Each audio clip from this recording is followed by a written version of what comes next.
Tunggu dulu, sebelum lanjut, pastikan kalian menekan tombol subscribe dulu ya, biar kalian gak ketinggalan aksi-aksi seru Boruto.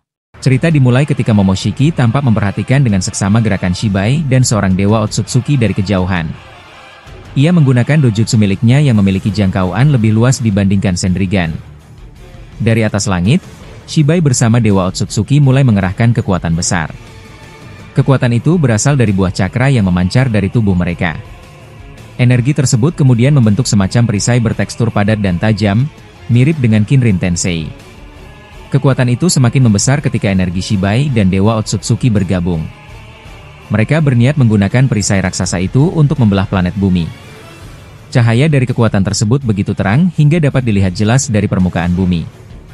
Di bumi, Boruto menatap ke langit. Ia segera mengaktifkan dojutsunya. Segera setelah itu, karma pada tubuhnya terhubung dengan karma milik Kawaki. Koneksi tersebut membuat dojutsu mereka saling menyatu. Namun, kondisi ini menimbulkan masalah karena Jogan Boruto menjadi tidak terkendali, sama seperti yang pernah ia alami sebelumnya. Rasa sakit yang menusuk membuatnya meringis. Kawaki melihat hal itu dan merasa khawatir. Ia berpikir untuk menutup dojutsunya agar tidak memperburuk keadaan. Namun Boruto langsung menghentikannya. "Jangan matikan dojutsumu, Kawaki. Biarkan tetap aktif," kata Boruto dengan napas yang berat. "Kau tidak perlu memikirkan aku. Kau tahu seberapa kuat aku, kan? Rasa sakit ini akan kutahan. Aku sudah diajari oleh Guru Sasuke untuk tidak gentar menghadapi penderitaan. Selama kita bisa melawan Shibai dan Dewa Otsutsuki di atas sana, aku rela menanggung rasa sakit ini." Kawaki menatap Boruto dengan ragu. Namun ia akhirnya menurut, meskipun dalam hatinya ia masih merasa tidak tenang. Keduanya lalu melesat terbang ke arah atmosfer bumi. Boruto tidak hanya ingin menyelamatkan shinobi dengan memindahkan mereka ke dimensi lain. Baginya, itu bukan solusi. Tujuan utama Boruto adalah menjaga agar planet bumi tidak terbelah. Ia tahu, jika bumi hancur, rencana untuk menghidupkan kembali orang-orang yang sudah mati akan sia-sia. Dari kejauhan, Sasuke yang berada di desa Amegakure memperhatikan langit. Ia melihat Boruto dan Kawaki naik ke atas atmosfer. Dengan nada serius, Sasuke berkata pada Naruto, "Naruto, lihat itu. Boruto dan Kawaki sedang menuju langit. Mereka benar-benar akan mencoba menghentikan serangan itu." Langit semakin bergemuruh. Tanah berguncang dan sebagian area mulai hancur akibat atmosfer yang rusak. Di atas, Shibai dan Dewa Otsutsuki sudah bersiap menebaskan perisai cakra dengan putaran besar, searah jarum jam. Serangan itu begitu kuat hingga membuat tulang-tulang jari mereka retak saat menggenggam gagangnya. Serangan ini adalah ancaman paling mematikan yang pernah ada, karena kekuatan mereka benar-benar mampu membelah planet bumi. Ketika serangan itu hampir mengenai bumi, Boruto dan Kawaki tiba di puncak atmosfer dengan karma mereka yang masih aktif. Mereka saling menyatukan kekuatan dan membentuk sebuah rasengan raksasa yang dikuasai bersama. Rasengan itu mereka namai Rasengan Surane.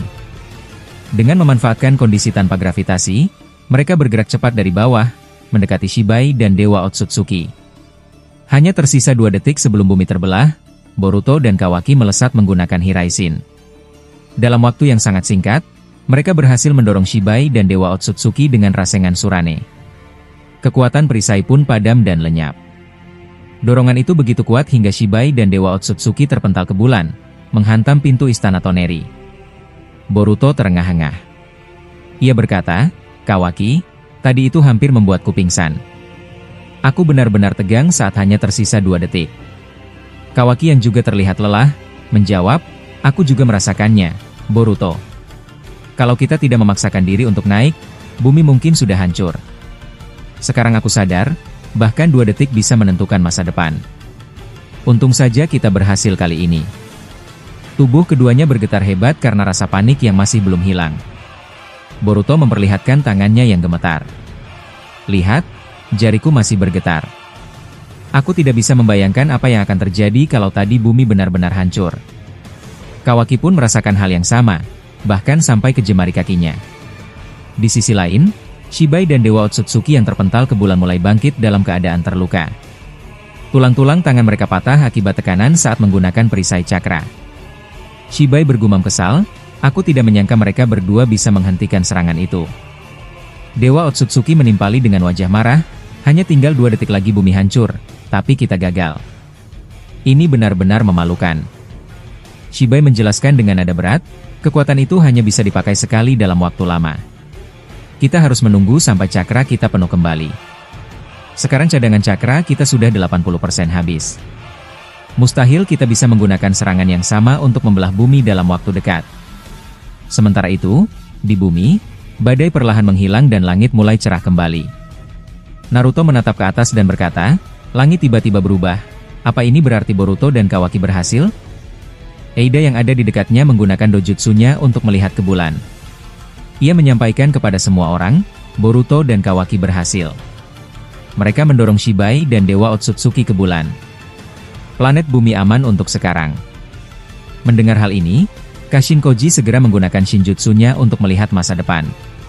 Ia terkejut karena masa depan yang sebelumnya memperlihatkan bumi hancur, kini berubah total.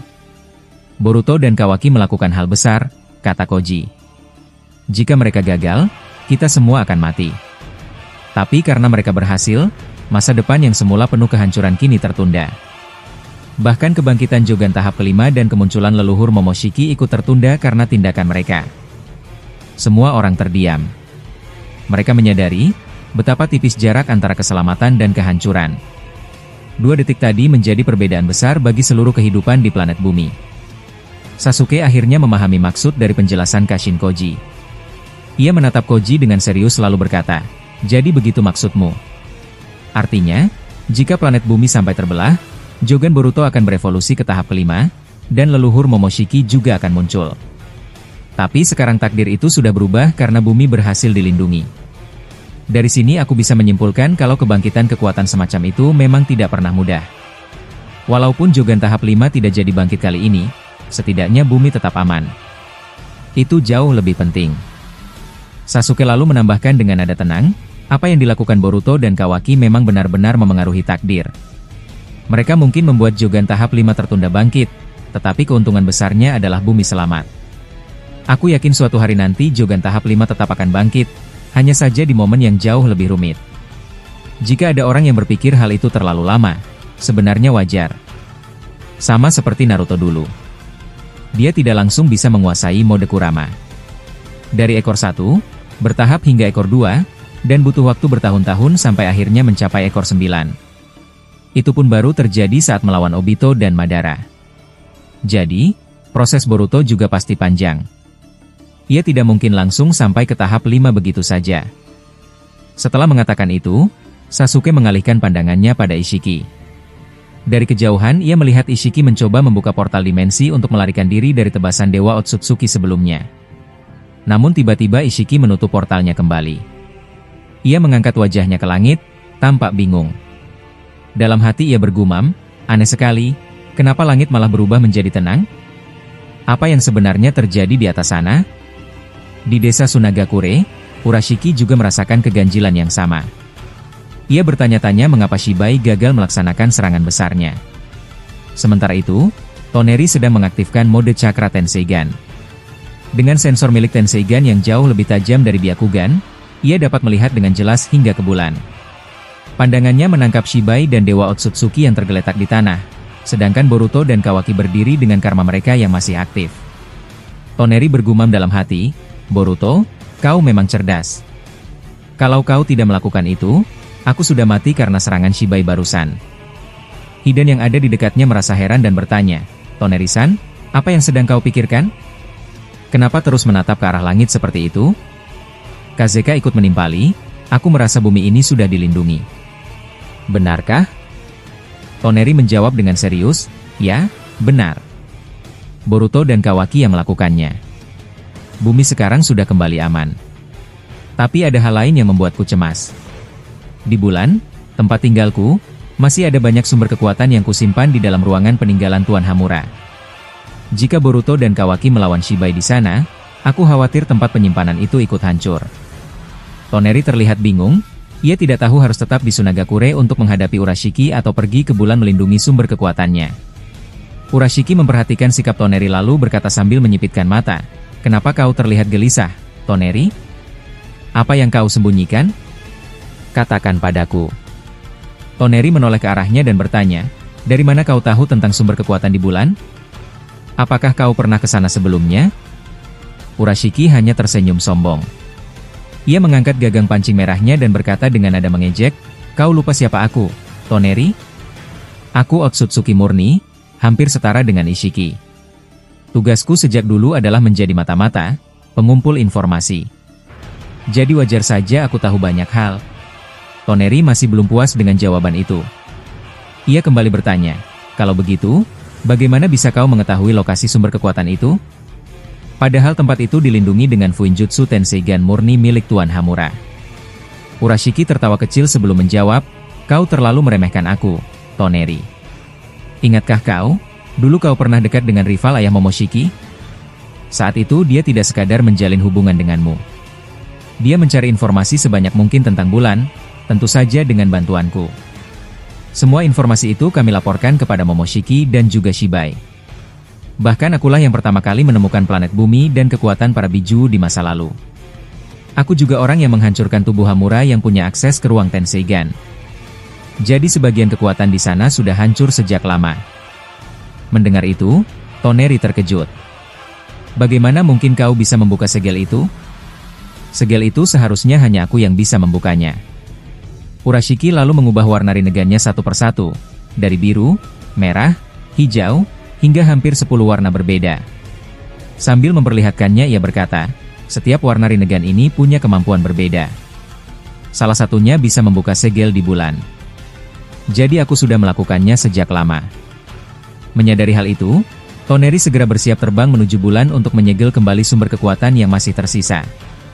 Namun Urashiki tidak tinggal diam. Ia mengangkat tangannya dan mengaktifkan Ameno Subaru Boshino Mikoto untuk menghentikan langkah Toneri. Toneri menahan serangan itu dengan mengerahkan cakra Tenseigan yang memancar kuat dari tubuhnya. Ledakan energi tercipta di tempat mereka berdiri. Urashiki lalu menatapnya tajam dan berkata, "Kau masih menyembunyikan sesuatu, bukan? Ada satu tempat rahasia lagi di bulan. Jangan meremehkanku, Toneri. Aku ini Otsutsuki yang paling ahli dalam mengumpulkan informasi."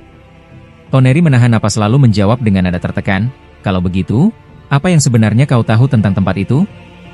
Cepat katakan." Urashiki tersenyum puas, lalu menjawab, "Aku tahu alasan bulan tetap konsisten mengitari bumi. Itu karena ada gravitasi dan medan magnet yang saling terikat, tetapi juga karena ada energi murni yang tersimpan di dalamnya. Tidak seperti bumi yang sudah tercampur dengan berbagai kekuatan, bulan tetap murni, tidak pernah ditanami Shinju. Jika semua energi bulan diserap, hasilnya akan berbahaya. Aku akan menyuruh Shibai dan Dewa Otsutsuki melakukannya, apalagi sekarang mereka hampir kehabisan cakra." Toneri menggertakkan gigi, lalu berkata dengan nada kesal, "Dasar licik. Jadi sebanyak itu yang sudah kau ketahui tentang bulan?" Urashiki berkata dengan tenang, "Aku juga tahu bahwa di bulan ada 3 sumber kekuatan yang sangat besar. Energi alam di sana jauh lebih murni dibandingkan dengan yang ada di bumi. Dari ketiga tempat itu, hanya satu yang sudah aku hancurkan, yaitu tubuh Tenseigan yang sebelumnya sudah aku ceritakan padamu. 2 tempat lainnya belum sempat aku hancurkan karena waktu itu aku lebih memilih untuk menemani Momoshiki mencari keberadaan Kaguya." Mendengar hal itu, Toneri terlihat marah. Ia langsung melancarkan serangan dengan melepaskan ledakan cakra dari Tenseigannya. Namun, Urashiki segera mengubah warna rinnegan miliknya menjadi ungu. Serangan Toneri seketika lenyap seperti asap yang tertiup angin. Setelah itu Urashiki mendekat, menendang Toneri di bagian pinggang, lalu mencakar wajahnya dengan kedua tangannya. Di sisi lain, Kazekage Gaara menggerakkan pasir miliknya. Pasir itu berubah menjadi sangat lembek dan mulai menarik Urashiki bersama Code masuk ke dalam pusaran yang menyerupai pasir hisap. Seluruh pasir di area itu berputar kuat seakan ingin menelan siapapun yang ada di dalamnya. Gaara berkata dengan nada tegas, "Hidan, sekarang waktunya kau turun tangan." Hidan segera menyiapkan teknik pamungkasnya untuk memanggil Dewa Jashin. Namun, Limbo Madara langsung menghentikannya. "Tunggu dulu, Hidan. Kau belum kuizinkan melakukan itu. Bertarunglah dengan kekuatanmu yang biasa saja." Hidan menoleh dengan wajah kesal. Ia membentak, "Apa maksudmu, Madara? Untuk apa aku dipanggil dengan Edo Tensei jika aku tidak diperbolehkan memakai kekuatan terbesarku?" Madara menjawab dengan nada dingin, "Akan tiba waktunya kau bisa bertarung dengan semua kemampuanmu. Tapi untuk sekarang, Lakukan seperti yang kuperintahkan. Gunakan kekuatan normalmu saja. Hidan mendengus marah, tetapi tidak punya pilihan selain menuruti perintah. Sementara itu, Bunshin Shibai tiba-tiba menghilang karena cakra asli Shibai yang ada di bulan hampir habis. Urashiki dan Code terus terseret ke dalam pusaran pasir. Toneri mengepalkan tangannya lalu mengalirkan cakra Rikudo Tenseigan miliknya hingga memunculkan kilatan seperti listrik. Ia menembakkan serangan itu tepat ke dalam pusaran pasir dan berhasil melukai Urashiki serta Code. Urashiki tidak tinggal diam. Ia mengubah warna Rinnegan miliknya menjadi merah lalu membuka portal Yomotsu Hirasaka, teknik ruang dan waktu yang sama dengan milik Kaguya. Sementara itu, Code mencakar pasir di sekitarnya untuk melepaskan diri. Tak lama, keduanya muncul kembali di atas bangunan pasir besar yang menjulang seperti tiang. Urashiki kemudian duduk di puncaknya bersama Code. Di atas sana, Urashiki menutup mata dan menggunakan komunikasi alam bawah sadar untuk berbicara dengan Dewa Otsutsuki dan Shibai. Shibai, Dewa Otsutsuki, apa kalian mau mendengar sebuah informasi yang sangat penting? Katanya dengan suara licik. Shibai yang sedang berada di bulan langsung kaget karena mendengar suara Urashiki masuk ke pikirannya. Ia menjawab dengan nada lelah, informasi apa?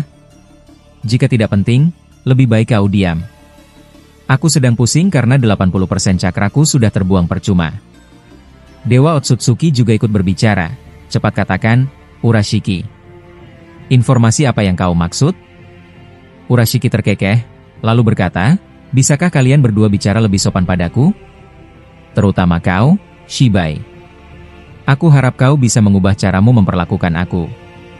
Shibai terlihat emosi mendengar itu, tetapi Urashiki melanjutkan dengan santai. Baiklah, aku akan langsung ke intinya. Karena cakra kalian berdua hampir habis, ada satu cara yang bisa membantu. Masuklah ke istana milik Toneri, lalu dari pintu gerbang beloklah ke arah kanan. Di sana kalian akan menemukan tugu dengan pola Tenseigan yang sudah hancur. Dari situ, masuklah ke gerbang yang ada di belakangnya. Ikuti jalan di dalamnya sampai kalian bertemu dengan sebuah segel yang sangat kuat. Segel itu bisa menolak penglihatan Senrigan maupun Rinnegan. Tapi karena kalian adalah Dewa Otsutsuki, aku yakin segel itu tidak akan terlalu sulit bagi kalian. Jika berhasil membukanya, kalian akan menemukan ribuan Tenseigan yang tersimpan. Seraplah semuanya, maka cakra kalian yang hampir habis akan pulih berkali-kali lipat. Shibai dan Dewa Otsutsuki terdiam sejenak. Mereka menyadari bahwa informasi itu sangat berguna. Dewa Otsutsuki kemudian berkata, baiklah, terima kasih, Urashiki. Untuk saat ini kau memang bisa diandalkan.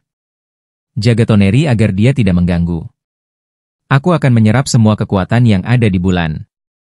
Urashiki kembali membuka matanya dan tersenyum tipis. Code yang berada di sebelahnya bertanya, Urashiki, apakah kau tadi berbicara dengan Dewa Otsutsuki? Apa yang kalian bicarakan? Urashiki menjawab dengan nada penuh percaya diri, ya? Aku memberitahu mereka tentang cara mendapatkan kekuatan tersembunyi di bulan. Dari dulu tugasku memang begitu, mencari informasi penting yang tidak diketahui orang lain. Sementara itu, Shibai dan Dewa Otsutsuki bergegas menuju istana Toneri.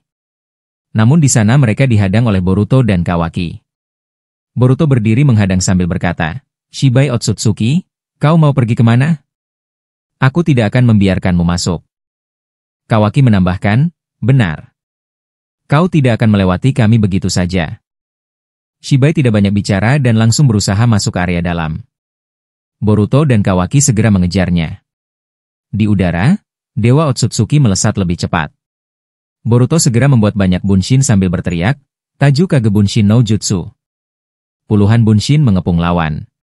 Area itu dipenuhi dengan benda-benda aneh, boneka kugutsu yang berserakan, dan gulungan-gulungan informasi yang tergeletak. Boruto lalu berkata dengan cemas, aku harus segera menghubungi Toneri. Pasti ada sesuatu yang disembunyikan di tempat ini. Kawaki menimpali, cepat lakukan. Kita tidak punya banyak waktu. Saat Boruto hendak menghubungi Toneri, tiba-tiba Momoshiki muncul dalam pikirannya. Ia berkata dengan suara serius, Boruto, izinkan aku mengambil alih tubuhmu. Ada sesuatu yang kulihat di masa depan, dan sepertinya Koji juga merasakan hal yang sama.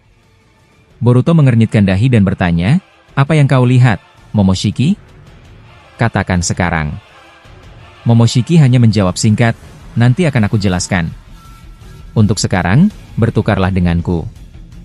Lalu adegan berpindah saat Ishiki berdiri dengan ekspresi menantang. Ia melapisi tubuhnya dengan pasir besi yang ia bentuk dari kekuatan buah cakra, membuat tubuhnya menjadi sangat keras. Naruto membuka serangan pertama. Ia menciptakan 1000 bunshin dan menyerang Ishiki dengan berbagai ninjutsu dan taijutsu. Namun Ishiki mampu menahan semua serangan itu hanya dengan sebuah tongkat hitam panjang di tangannya. Ia bahkan menanamkan besi hitam kecil ke tubuh setiap bunshin, lalu memperbesarnya dengan kekuatan Sukuna Hikona. Dalam sekejap, seluruh bunshin lenyap. Fugaku terkejut melihat hal itu.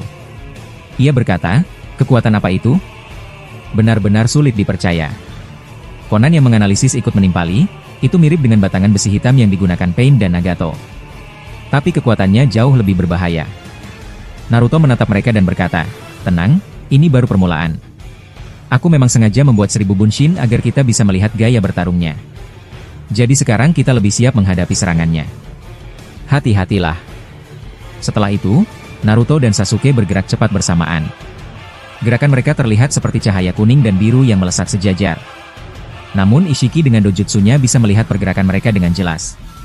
Ia memunculkan beton raksasa dari dimensi Daikokuten untuk menghalangi. Fugaku segera menebas beton itu dengan pedang Susanoo-nya. Dari mulut Susanoo, ia meluncurkan bola api raksasa ke arah Ishiki. Namun Ishiki mengecilkan serangan itu hingga menghilang. Naruto tiba-tiba muncul dari bawah tanah dan mengeluarkan lava merah hasil kekuatan Biju Sangoku. Tubuh Ishiki terjebak di dalamnya. Fugaku menambah serangan dengan api yang langsung bercampur dengan lava tersebut. Sasuke menambahkan elemen gravitasi, menekan tubuh Ishiki agar tidak bisa melayang. Ishiki hanya sempat bergumam. Seperti biasa, shinobi selalu memakai cara ini, sebelum akhirnya terperangkap. Konan yang berada di atas menciptakan ratusan ribu kertas berbentuk shuriken, kunai, dan bintang. Ia meluncurkannya ke arah Ishiki. Karena tubuh Ishiki sudah terkunci di lava, pasir besi yang melindunginya ikut meleleh. Serangan Konan berhasil menembus pertahanannya. Konan lalu menempelkan segel peledak di setiap kertas itu. Ledakan besar pun terjadi, membuat area sekitar tertutup asap tebal. Konan berkata, apakah ini cukup untuk mengalahkannya? Fugaku menatap asap yang bergulung lalu menjawab, aku tidak yakin. Semoga saja seranganmu berhasil. Namun, ketika asap perlahan menghilang, tubuh Ishiki juga ikut lenyap. Naruto terkejut dan berkata, apa? Kemana dia menghilang? Sasuke berkata dengan nada kesal, padahal aku sudah menggunakan kekuatan gravitasi, tapi aneh sekali dia masih bisa kabur. Mereka berempat, yaitu Naruto, Sasuke, Konan, dan Fugaku, sempat terkejut karena tubuh Ishiki tiba-tiba saja menghilang. Namun tak lama kemudian, tanah di sekitar mereka berubah menjadi lautan lava yang luas. Kejadian ini membuat mereka langsung jatuh ke dalamnya. Naruto segera melapisi tubuhnya dengan cakra Kurama agar tidak terbakar. Ia juga membuat 3 bayangan bunshin untuk menolong yang lain. Naruto berkata sambil berteriak, cepat naik. Aku akan membawa kalian terbang. Bunshin Naruto langsung mengangkat Konan, Fugaku, dan Sasuke ke udara. Tiba-tiba Kishiki muncul di langit. Dengan kekuatan Shinjutsu dari buah cakra, ia mengubah seluruh daratan menjadi lautan lava. Ishiki ikut muncul dan berkata dengan nada menantang, jangan terlalu percaya diri, Hokage ke-7. Aku juga bisa menciptakan kekuatan yang sama, bahkan jauh lebih besar darimu. Naruto menatapnya tajam lalu bertanya, bagaimana mungkin kau bisa membuat lautan lava sebesar ini? Ishiki menjawab santai, kau pasti sudah tahu. Setelah memakan buah cakra dari planet bumi, aku menguasai banyak kekuatan baru. Fugaku terlihat terkejut. Ia bergumam, ini sungguh mengerikan. Baru kali ini aku melihat ada yang mampu mengubah tanah menjadi lautan lava. Bahkan legenda shinobi pun tidak pernah ada yang bisa melakukan hal seperti ini. Awalnya kupikir ini ilusi, tapi ternyata nyata. Konan mengangguk lalu berkata, kau benar. Musuh sekarang jauh lebih menakutkan dibandingkan di masa lalu. Aku juga belum pernah melihat teknik yang bisa mengecilkan tubuh dan mengeluarkan berbagai benda dari dimensi lain seperti ini. Untuk menghentikan lava, Naruto membuat Jutsu Doton. Ia menciptakan tanah raksasa yang menutupi seluruh lautan lava hingga kembali menjadi daratan. Namun setelah itu, wajah Naruto terlihat lelah karena cakranya hampir habis. Ishiki kembali mengangkat tangannya dan berkata, kalau begitu bagaimana dengan ini? Rasakanlah kekuatannya. Dari tangannya, muncul benda raksasa berbentuk aneh, disertai banyak kubus merah bercorak hitam yang jatuh dari langit. Jumlahnya sangat banyak hingga menutup seluruh ruang udara. Naruto terkejut lalu berkata cepat, sial, kemana kita bisa lari? Tidak ada celah sama sekali. Sasuke segera bertindak. Dengan rinnegannya, ia membuka portal dimensi dan menarik Naruto, Fugaku, serta Konan masuk bersamanya. Mereka menghilang seketika sebelum pilar dan kubus itu menimpa tanah. Mereka muncul kembali di atas udara dalam keadaan selamat. Tanpa menunggu lama, mereka langsung menyerang Ishiki. Fugaku maju sambil berseru, Goton Dairen dan no Jutsu. Dari mulutnya keluar 4 elemen besar sekaligus. Api, air, angin, dan petir. Serangan itu langsung meluncur ke arah Ishiki. Namun Ishiki dengan cepat menyerapnya. Ternyata serangan itu hanyalah pengalih perhatian. Fugaku muncul dari samping sambil mengaktifkan Mangekyo Sharingan. Di saat yang sama, Naruto mengeluarkan ekor biju Giki. Ekor gurita itu melilit Ishiki dan menyedot tubuhnya dengan sangat kuat. Ishiki berusaha melepaskan diri, tetapi tubuhnya terkunci rapat oleh hisapan ekor Giki. Fugaku lalu menggunakan kekuatan tersembunyinya. Api berwarna putih muncul dari matanya dan langsung membakar Ishiki. Sasuke yang melihatnya terkejut lalu bergumam, "Ayah, kekuatan ini luar biasa sekali." Tubuh Ishiki terbakar dan mulai hancur, namun sebelum benar-benar musnah, ia mengecilkan tubuhnya lalu membuka portal dimensi dan menghilang entah kemana. Sasuke segera menghampiri ayahnya dan bertanya, "Ayah, kekuatan apa tadi itu?" "Aku baru kali ini melihatnya." Conan menambahkan, "Ya, benar. Sangat jarang ada orang yang bisa menguasai api dengan kekuatan sebesar itu." Fugaku menjelaskan dengan tenang, api terbagi dalam beberapa tingkatan warna, hitam, putih, merah, kuning, dan biru. Setiap warna memiliki panas yang berbeda. Api hitam yang dikenal dengan Amaterasu memang sangat kuat dan tidak bisa dipadamkan kecuali oleh penggunanya. Tetapi ada api putih, yang diciptakan sebagai penyeimbang Amaterasu. Bisa dibilang keduanya saling melengkapi, sama seperti Izanagi dan Izanami. Naruto dan Sasuke mendengarkan dengan serius. Conan lalu bertanya, "Kalau begitu, kemana Ishiki? Apakah dia sudah kabur?" Fugaku menjawab, "Sepertinya ia sedang fokus untuk memulihkan diri. Api putih ini bisa menghancurkan sumber cakra yang paling dalam, jadi dia membutuhkan waktu untuk beregenerasi." Naruto berkata, "Kalau begitu kita harus tetap waspada. Jangan sampai lengah, karena pasti dia akan kembali." Saat mereka berbicara, tiba-tiba seorang pria berjubah hitam muncul. Ternyata itu adalah Boruto, meskipun hanya berupa Bunshin. Bunshin Boruto berkata, "Luar biasa, aku tidak menyangka Ishiki bisa dibuat kabur oleh kalian." Fugaku menatapnya dengan wajah serius lalu berkata, "Jadi kau Uzumaki Boruto. Benar kata banyak orang, kau memiliki energi cakra yang sangat besar. Bahkan aku bisa merasakannya meskipun kau hanya Bunshin." Boruto hanya tersenyum tipis. Conan terlihat memperhatikan wajahnya lekat-lekat hingga tanpa sadar wajahnya memerah. Boruto bertanya, "Hei, kenapa kau menatapku seperti itu? Apa ada yang salah dengan wajahku?" Conan menjawab gugup, "Tidak, aku hanya memperhatikan. Wajahmu berbeda sekali dengan Naruto." Boruto kemudian melemparkan banyak kunai yang sudah diberi segel Hiraisin ke berbagai tempat. Naruto bertanya, "Untuk apa kau melakukan itu, Boruto?" Boruto menjelaskan, "Aku mendapat penglihatan dari Kashin Koji. Masa depan sudah berubah karena Orochimaru menggunakan Edo Tensei untuk membangkitkan shinobi. Seharusnya ayah dan gurunya Sasuke sudah mati di tangan Ishiki. Tapi karena kehadiran kalian, masa depan berubah. Kali ini kita masih punya kesempatan." Lalu adegan berpindah saat pohon dewa atau Shinju mulai menunjukkan ancaman nyata yang sangat sulit untuk dihentikan. Situasinya semakin genting, dan Sasuke akhirnya memutuskan untuk berkoordinasi dengan Amado, seseorang yang dianggap paling ahli dalam hal ini. Dalam percakapan mereka, Amado berkata dengan tenang, "Untuk menghancurkan pohon Shinju, kau tidak perlu mengandalkan serangan besar-besaran, Sasuke. Sama seperti manusia, yang titik lemahnya adalah jantung.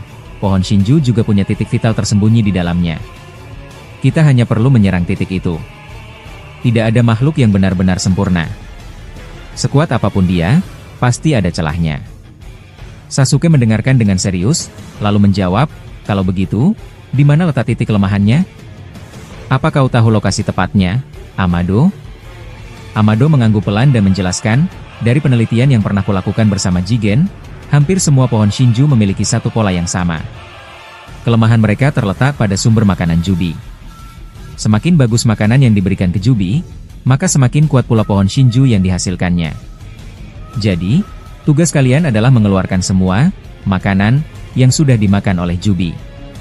Bukan tubuh fisiknya, karena mereka sudah mati. Yang harus kalian ambil kembali adalah cakra mereka, terutama cakra para Biju, aliansi Shinobi, dan juga para Otsutsuki." Naruto yang ikut dalam pembicaraan itu lalu berkata, "Tapi untuk mendekati pohon Shinju saja sangat sulit. Pohon itu seperti punya kesadaran. Begitu kami mendekat, Akarnya langsung mencoba menghisap kami. Amado kemudian mengeluarkan sebuah alat dari dalam tasnya dan menunjukkan kepada mereka. Lalu berkata, gunakan alat ini. Alat ini sudah kuteliti sejak lama bersama Jigen. Kalian hanya perlu meledakannya di bagian tengah pohon Shinju. Ledakan itu akan menghasilkan asap yang mengandung cakra Shinjutsu. Daun-daun di puncak pohon akan secara alami menghirup asap itu karena mereka menyerap udara sepanjang waktu. Ketika pohon itu menyerap asapnya, maka sel-sel dalam batangnya akan mengalami kerusakan, dan ia akan kesulitan merasakan keberadaan kalian. Tapi ingat, waktu kalian terbatas. Efek asap itu hanya berlangsung beberapa menit saja. Jadi, kalian harus cepat sebelum pohon itu pulih kembali.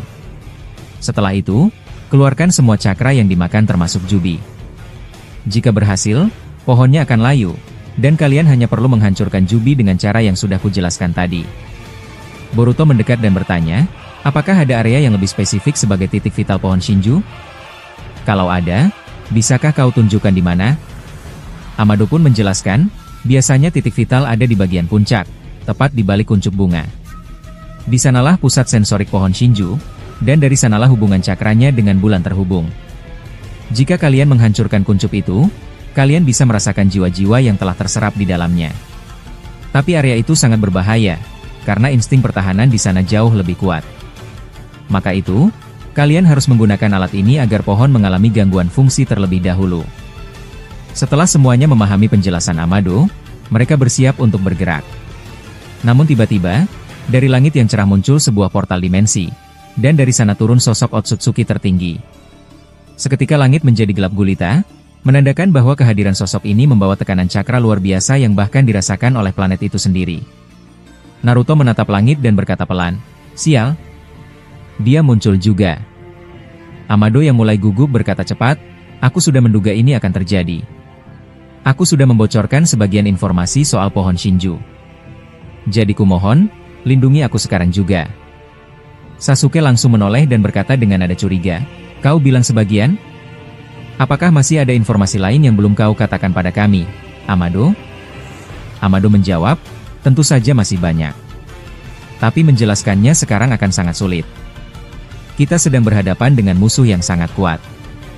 Di atas langit, Otsutsuki tertinggi tampak mengaktifkan Byakugannya dan menatap lurus ke arah Amado. Ia berkata pelan namun jelas, "Pria tua itu lagi. Dia selalu membuatku kesal."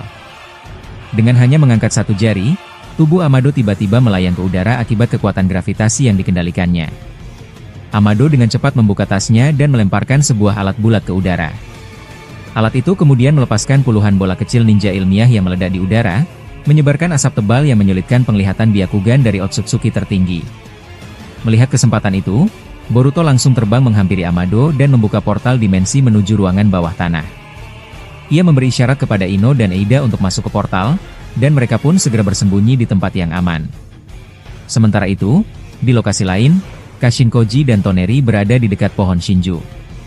Toneri sedang berusaha keras menghancurkan pohon tersebut dengan segel yang ia bawa dari bulan. Segel itu mengurung pohon dalam lapisan cakra besar yang diubah Toneri menjadi energi panas untuk melemahkan batang pohon.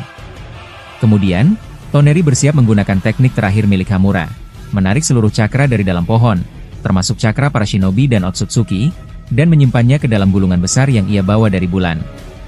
Tapi teknik ini membutuhkan pengorbanan besar, satu matanya akan hancur. Saat Toneri bersiap melakukan teknik itu, tiba-tiba Kashin Koji menariknya beserta gulungan itu, lalu membawa mereka ke atas patung Hokage. Toneri yang bingung langsung bertanya, "Kenapa kau membawaku ke sini?" Kashin Koji menunjuk langit dan berkata, "Lihat ke atas, langit menghitam. Akan ada serangan besar." Tak lama setelah itu, dari atas langit muncul ribuan proyektil bernama Tomogoroshi no Haikotsu yang menghujani bumi dan menghancurkan gulungan milik Toneri. Ia langsung terbang mundur sambil menarik Kashin Koji untuk berlindung. Dari kejauhan, Toneri melihat Naruto, Sasuke, Boruto, Kawaki, dan Madara sedang berusaha menghindari serangan dari langit. Sasuke segera memperingatkan Naruto, mereka berdua di atas sana, Toneri dan Kashin Koji, kelihatannya mereka juga dalam bahaya. Sementara itu, Otsutsuki tertinggi terus menembakkan serangan dari atas langit sambil menggendong tubuh Rikudo Sennin yang tampak terluka parah. Naruto pun menciptakan kepala Kurama raksasa untuk melindungi semua orang dari serangan tersebut. Boruto melihat dengan mata terbelalak, Ayah, lihat. Itu tubuh Rikudo Sennin. Madara ikut kaget, apa benar itu dia? Leluhur kita, apa dia sudah mati? Boruto langsung mengaktifkan Jougannya dan memeriksa cakra di tubuh Rikudo Sennin. Ia berkata, tidak. Cakranya masih ada. Dia belum mati. Otsutsuki tertinggi akhirnya mendarat di tanah dan menjatuhkan tubuh Rikudo Sennin ke bawah. Ia menginjaknya tanpa belas kasihan dan berkata dengan nada menghina, lihatlah leluhur kalian, dia seperti makhluk lemah yang bahkan tidak bisa menyentuhku. Kalau dia saja bisa dibuat seperti ini, kalian apalagi? Ini akhir kalian semua, terutama karena kalian telah menyebabkan kematian rival ayah Momoshiki. Setelah mendengar ucapan dari Otsutsuki tertinggi, Boruto langsung terlihat emosi. Ia maju beberapa langkah dan berkata dengan nada marah, apa yang kau lakukan terhadap Rikudo Sennin? Kenapa kau begitu kejam? Apa kau sudah benar-benar kehilangan rasa kemanusiaanmu? Namun Otsutsuki tertinggi menjawab dengan tenang dan dingin, aku hanya ingin jasadnya diserap oleh pohon Shinju. Dengan begitu, seluruh cakra dalam tubuhnya akan menjadi makanan yang sempurna untuk Shinju. Hal ini akan membuat pohon itu semakin kuat dan sempurna. Mendengar penjelasan itu, Madara langsung marah. Ia menatap Naruto dan berkata, Naruto, hentikan kepala Kurama ini. Aku tidak tahan melihatnya. Aku akan maju dan menghajarnya sekarang juga. Tapi Naruto cepat merespons dengan tenang, tunggu, Madara. Kita tidak bisa terburu-buru. Kita bahkan belum tahu apakah jasad itu benar-benar milik Rikudo Sennin atau hanya trik untuk memancing emosi kita. Jangan sampai kita bertindak gegabah. Sasuke yang ikut menyimak langsung menambahkan, Naruto benar. Kita semua tahu Otsutsuki tertinggi punya kekuatan yang mampu menciptakan ilusi atau bahkan duplikat dari apapun yang dia inginkan. Kita harus lebih hati-hati. Tak lama kemudian, Toneri dan Kashinkoji mendarat tak jauh dari mereka. Mereka terlihat baru saja melompat turun dari atas patung Hokage. Toneri terlihat lelah dan kecewa, lalu berkata, ini benar-benar di luar dugaanku. Segel yang kubawa dari bulan, yang satu-satunya aku miliki, telah hancur. Aku tak menyangka dia akan menyerang secara brutal seperti itu. Kashinkoji mengangguk, lalu menambahkan, aku juga merasakan keanehan. Kemampuanku untuk melihat masa depan kadang bisa bekerja, kadang tidak. Tapi jika menyangkut Otsutsuki tertinggi, kekuatanku seperti tidak berfungsi. Seolah ada kekuatan khusus yang melindunginya dari penglihatan masa depan. Naruto terlihat merenung dan berkata, aku masih bingung. Apa itu benar-benar tubuh asli Rikudo Sennin? Jika bukan, di mana dia sekarang? Jangan-jangan dia memang sudah mati di markas pusat Otsutsuki? Toneri menanggapi dengan serius, satu-satunya cara untuk memastikan adalah dengan mendekat dan menyerangnya dari berbagai arah. Kita harus mengepungnya agar bisa mengetahui kebenarannya. Namun Sasuke menggeleng dan berkata, masalahnya, kita tidak tahu apakah ini jebakan atau bukan. Tapi aku juga merasakan ada sesuatu yang tidak biasa. Otsutsuki tertinggi sangat tidak terduga.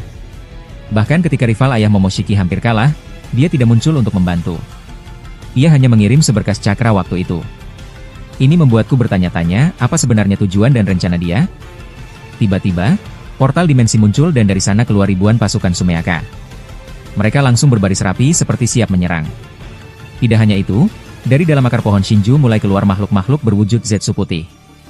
Sasuke memperhatikan dengan saksama dan berkata, itu, bukankah mereka adalah tubuh para aliansi shinobi yang sudah diserap pohon Shinju? Boruto terlihat sedih dan menjawab, ayah, jadi tubuh para aliansi shinobi benar-benar telah berubah menjadi Zetsu putih. Ini akan menyulitkan kita untuk memulihkan mereka kembali seperti semula. Pasukan Zetsu putih tersebut, yang dahulunya adalah teman-teman mereka, kini bergabung dengan barisan Sumeaka. Otsutsuki tertinggi ternyata memiliki kontrol penuh atas pohon Shinju dan semua yang terserap ke dalamnya. Ia bahkan mampu mengembalikan kemampuan asli para shinobi yang telah mati. Contohnya adalah Sakura, yang setelah cakranya diserap dan tubuhnya mati, ia berubah menjadi Zetsu putih yang kini memiliki kekuatan seperti saat ia masih hidup. Inilah kekuatan Shinjutsu, yang jauh lebih mengerikan dibanding kekuatan Zeno omnipoten. Boruto memandangi ribuan Zetsu putih yang kini berdiri di hadapannya, dan berkata dengan pelan, apa kita benar-benar harus melawan mereka semua? Mereka dulunya adalah rekan-rekanku. Rasanya tidak benar melawan mereka, meskipun mereka sudah berubah. Sasuke menatap Boruto dan menjawab dengan tegas, Boruto, jangan biarkan perasaanmu menghalangi tindakanmu. Kita ini shinobi. Siapapun yang menjadi ancaman, kita harus melawannya sampai akhir, bahkan jika itu adalah Sakura. Naruto yang mendengar kata-kata Sasuke langsung menatap sahabatnya dengan kesal dan berkata, kau memang selalu menyebalkan, Sasuke. Tapi jangan mati terlalu cepat. Aku tak ingin repot-repot mengurus jenazahmu nanti. Tidak lama kemudian, Otsutsuki tertinggi terlihat terbang ke puncak pohon Shinju sambil membawa tubuh Hagoromo. Ia duduk di sana dengan tenang dan berkata dengan suara lantang, "Terimalah takdir kalian. Kalian akan dikepung oleh seluruh pasukanku. Zetsu Putih dan Sumeaka akan menghancurkan kalian. Aku hanya akan duduk di sini dan menonton bagaimana kalian mati." Zetsu Putih, yang memiliki kekuatan para shinobi terdahulu, mulai mengepung mereka. Salah satunya terlihat menggunakan Mokuton, dan mereka menduga itu adalah tubuh Yamato. Mokuton miliknya mengurung seluruh area, membuat Boruto dan lainnya tidak bisa bergerak bebas. Sementara itu, Sasuke memperhatikan dojutsu milik Otsutsuki tertinggi yang terus aktif. Ia mulai menyusun strategi dan berkata kepada yang lain, "Dengar semuanya, aku punya rencana. Kalian lawan semua Zetsu Putih dan Sumeaka ini. Aku dan Naruto akan mendekati Otsutsuki tertinggi. Sepertinya seluruh kekuatan Zetsu Putih ini berasal dari dojutsu miliknya. Jika kita bisa menghancurkan mata itu, maka Zetsu Putih akan kehilangan kekuatannya." Madara mengangguk dan berkata, "Jadi maksudmu meskipun kita hancurkan mereka sekarang, mereka akan hidup lagi jika mata itu masih aktif?" Sasuke menjawab, "Ya, benar sekali. Itulah inti dari kekuatannya. Karena itu, fokus kita adalah menghancurkan dojutsu itu. Tapi masalahnya, jumlah musuh terlalu banyak. Kalian harus bertahan dan membagi tugas." Otsutsuki tertinggi yang duduk di atas pohon memperhatikan dengan seksama. Dalam hatinya ia berkata, "Uchiha Sasuke, kau memang luar biasa. Dedikasimu, analisamu, benar-benar membuatku kagum. Tapi justru karena itulah aku ingin melihatmu mati lebih cepat." Ia lalu menggabungkan 10 Zetsu Putih menjadi satu monster raksasa, dan makhluk besar itu mulai menyerang dengan berbagai Kekkei Genkai. Beberapa di antaranya bahkan membuat tanah membeku seperti es, menunjukkan bahwa ada Zetsu Putih dari desa Kirigakure. Sasuke segera menciptakan Susanoo sempurna dan menghancurkan banyak Zetsu Putih, tapi mereka terus hidup dan beregenerasi. Naruto menciptakan 10 Rasengan Rikudo dan melemparkannya secara bersamaan. Ledakan dahsyat terjadi. Boruto dan Kawaki juga bekerja sama, menggabungkan cakra mereka dan meledakkan bom cakra ke tengah medan perang. Ledakan itu membuat bumi berguncang hebat. Tapi meskipun tubuh musuh berserakan, mereka tetap hidup karena kekuatan regenerasi dari Otsutsuki tertinggi. Melihat hal itu, Kurama yang berada dalam tubuh Naruto berkata, "Naruto, ayo bertukar posisi. Aku ingin menghadapi mereka." Naruto menjawab, "Kurama, apa yang kau rencanakan?" Kurama menjawab, "Tidak perlu banyak tanya. Aku tahu kelemahan para Zetsu Putih itu. Usia dan pengalaman membuatku bisa menghadapinya. Percayakan padaku." Mata Tabi tiba-tiba ikut berbicara, "Kurama, kau butuh bantuanku?" Kurama menjawab, "Nanti aku akan memintanya. Untuk sekarang, biarkan aku bergerak sendiri."